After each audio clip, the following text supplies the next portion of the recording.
Bonsoir à tous, bienvenue dans ce 6e après-match. Les Diables Rouges font une grosse victoire ce soir, 3-1 face aux Dragons de Rouen, ici à René-Froger. Je vous propose tout de suite d'écouter les propos d'Edo Terglav et du gardien Antoine Bonvalo et MVP de la rencontre.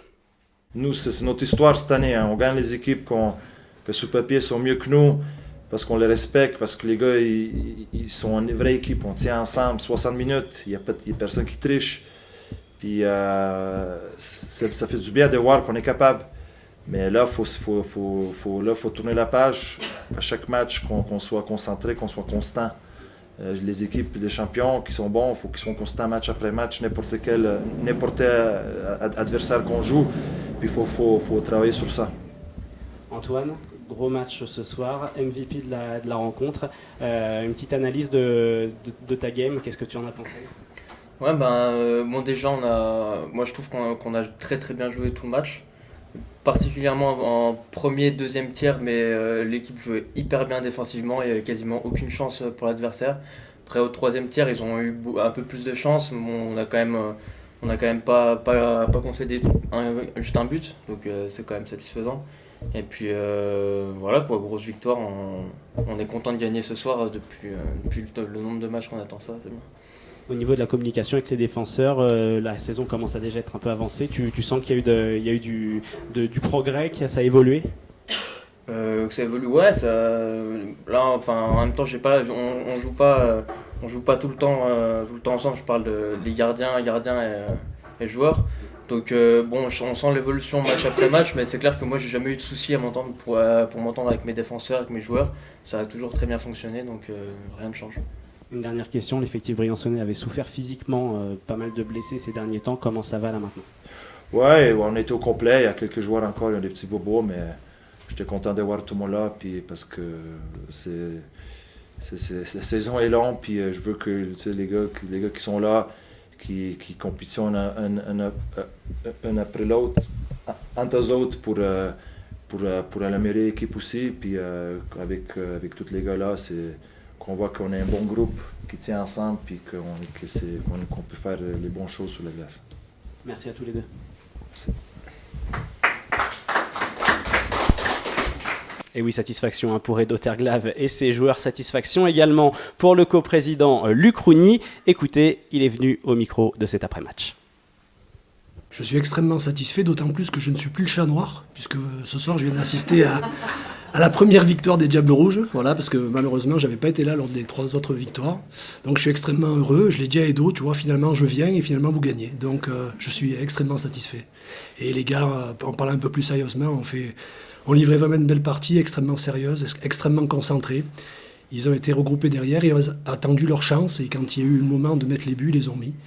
Et puis après, au troisième tiers, on a un petit peu plus souffert, mais Antoine a fait le métier, le boulot, et ça nous a permis d'avoir remporté cette belle victoire, qui pour moi est méritée. On sait que Briançon là, se reconcentre clairement sur la Ligue Magnus. C'est l'occasion, vous êtes là ce soir, de revenir un peu sur ce début, notamment de coupe. On va commencer par la CHL. Un bilan de cette CHL, sachant le contexte, c'est vrai que vous avez été chahuté dernièrement un peu dans les médias. Qu'est-ce que vous diriez aujourd'hui ? Écoutez, moi, cette CHL, je suis extrêmement fier de l'avoir accepté de la faire, puisqu'il faut se rappeler quand même que la Fédé nous a donné 48 heures pour prendre une décision et pour mettre en œuvre un budget de 80 000 €. Donc c'est pas rien. Et on ne peut remercier que les actionnaires du club qui ont dit « Ok, on y va et on relève le challenge ». Donc rien que pour ça, ça mérite le respect.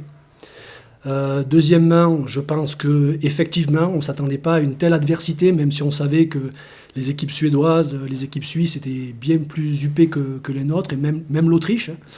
Donc effectivement, c'était dur, mais en aucun cas ça reflète le pseudo-article qu'on a lu dans l'équipe cette semaine, où on a pu lire des choses infamantes pour le club des Diables Rouges de Briançon, qui, je vous le rappelle quand même, a gagné le titre de champion de France l'année dernière, et il n'a pas été usurpé. Les Diables Rouges de Briançon, c'est 80 ans d'histoire. C'est 11 ans d'un travail qui a été mis en œuvre par le président Bérou avec Luciano Basile, c'est l'aboutissement de ce travail avec ces gens-là qui ont démarré. C'est monsieur le maire, monsieur Fromm, qui a pris le relais.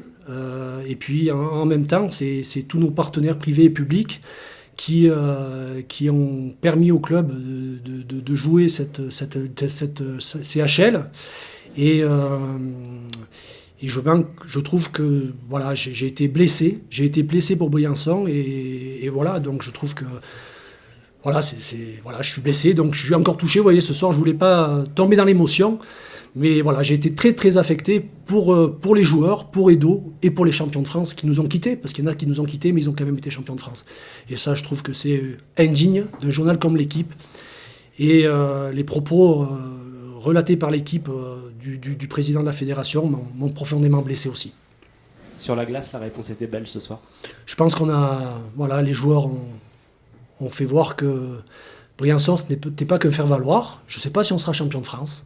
Par contre, on donnera du fil à retordre à toutes les équipes. Je ne sais pas si on gagnera tous les matchs, mais en tout cas, on y mettra du cœur, de l'énergie et on ne va pas se laisser abattre. Merci Luc Rougnier. Je vous en prie. Du côté rouennais, en revanche, le retour en bus va être un petit peu plus difficile. Rodolphe Garnier, le coach et entraîneur de ces Dragons, est venu à notre micro et écoutez son analyse, forcément déception.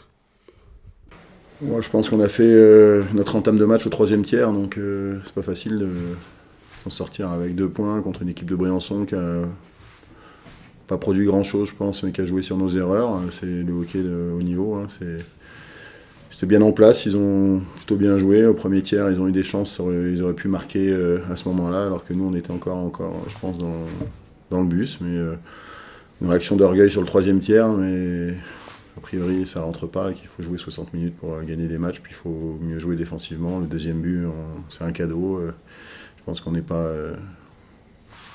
assez impliqué défensivement. On peut tirer sur les défenseurs, mais je pense que c'est pas le sujet aujourd'hui. Le groupe rouennais cette saison, la saison commence, c'était la 6e journée. Quel regard vous portez sur celui-ci ? Quel regard ? Pour le moment, on ne peut pas dire que ce soit vraiment positif. On a perdu 3 matchs à l'extérieur, donc pour le moment, on joue plutôt une équipe de homer. Il va falloir qu'on apprenne à jouer à l'extérieur parce que les gros points, il faut aller les chercher. Moi, je m'attendais quand même à un match plus solide de notre part défensivement contre Briançon, qui avait peut-être les jambes un peu lourdes et qui avait assez peu de chances de finir fort ce match-là. C'est peut-être aussi pour ça qu'on a fait une meilleure 3e période, mais c'est forcément une déception de donner 3 buts, surtout comme on les a donnés là, sur des petits détails dont on parle depuis le début de saison, mais qui n'ont pas l'air de faire percuter. Donc je pense qu'on a appliqué la méthode douce et il va falloir appliquer une méthode un peu plus rigide. Dernière question, vos ambitions cette saison avec cette équipe ? Les ambitions, à Rouen, c'est toujours d'être en haut du tableau. Maintenant, en jouant comme ça, je pense qu'on va finir dans le ventre mou du championnat. Et voilà, quand on joue pour 50% et qu'on joue qu'à domicile, ça ne peut pas fonctionner. Et à Rouen, c'est juste pas acceptable. Donc je pense qu'il faut qu'il y ait une prise de conscience de tout le monde. Si on vient à Rouen, c'est pas pour jouer qu'à domicile. Et puis, on est engagé dans toutes les compétitions. Tout ce qu'on joue, c'est pour gagner. Je pense que c'est quand même... L'ambition, elle est là. Et je connais pas le classement ce soir, mais c'est forcément pas reluisant pour nous. Et je pense qu'il faut se remettre en question et se mettre au boulot. Merci d'être venu. C'est la fin de cet après-match, merci de nous avoir suivis. Prochain rendez-vous pour les Briançonnais ici à René Froger le 25 octobre. D'ici là, excellente soirée à tous. Ciao, bye bye.